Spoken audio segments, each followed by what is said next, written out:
नमस्कार. वैशाली फूड रेसिपीमध्ये आपलं स्वागत आहे. मी आज आपल्याला उरलेल्या भाताचं थालीपीठ बनवणं सांगत आहे. अधिकतर आपण वाचलेल्या भाताचा फ्राईड राईस बनवतो, फोडणीचा भात बनवतो सगळं ते, पण आज मी त्याला थालीपीठ बनवणं सांगत आहे. हे आहे वाचलेले तांदूळ, बेसन, कणिक, तेल, किसलेली काकडी आहे, बारीक चिरलेला कोथिंबीर आहे, गोडलिंबाचा पाला बारीक चिरलेला आहे, हिरवी मिरची आहे बारीक चिरलेली आणि कांदा घेतलेला आहे बारीक चिरून, तीळ आहे, हळद, मीठ, वाटलेलं जिरं आहे आणि मीठ आहे. आता आपण याच्यामध्ये बेसन मिळवूया आणि कणिक घेऊया. याच्यात बाकी सर्व वस्तू बरोबर घालायच्या याच्यामध्ये. हे हिरवी मिरची, गोडलिंबाचा पाला, कोथिंबीर, चिरलेला कांदा बारीक तो पूर्ण टाकून घ्यायचा आणि काकडी. आता आपण याच्यामध्ये तीळ घालूया, हळद,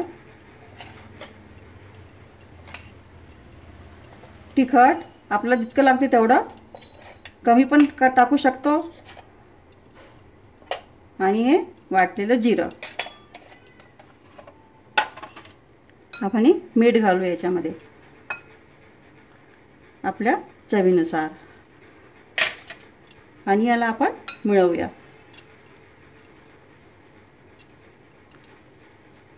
हे बघा, त्याचं संघटन बरोबर जमते बिलकुल, आणि लागते पण खूप छान, खूप कुरकुरीत राहते, कारण त्यामध्ये भात आहे ना, भातामुळे थालीपीठ चांगलं कुरकुरे होते आणि खायला पण खूप छान वाटते. हे बघा, हे छान मिळत आहे. मग लागलं तर याच्यामध्ये थोडंसं पाण्याचा हात लावू शकता, या तेल लावू शकता, असं काही नाही. हे बघा, हे बघा, हे आपलं पीठ तयार झालेलं आहे थालीपीठाचं. आता आपण तवा गरम झालेला आहे, आपण याचं थालीपीठ बनवूया. बरोबर लागते तर पाण्याचा हात घ्यायचा थोडासा,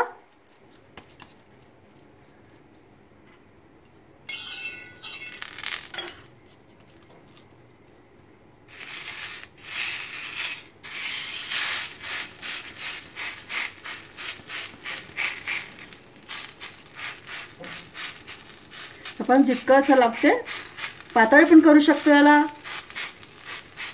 हे बघा,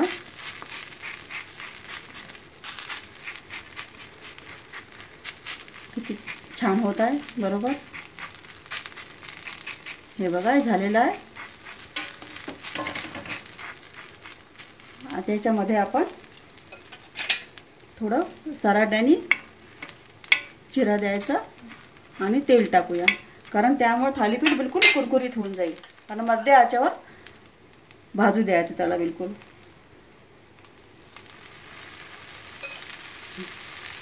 थालीपीठ तयार झालेलं आहे, कुरकुरीत भाजलेलं गेलं. आता याला आपण आता डिशमध्ये सजवूया. हे आपले भाताचे थालीपीठ तयार आहे. त्याला हिरवी मिरची, चटणी आणि सॉसबरोबर खाऊ शकता. जरूर करून पहा आणि वैशाली फूड रेसिपी पाहत राहा. धन्यवाद.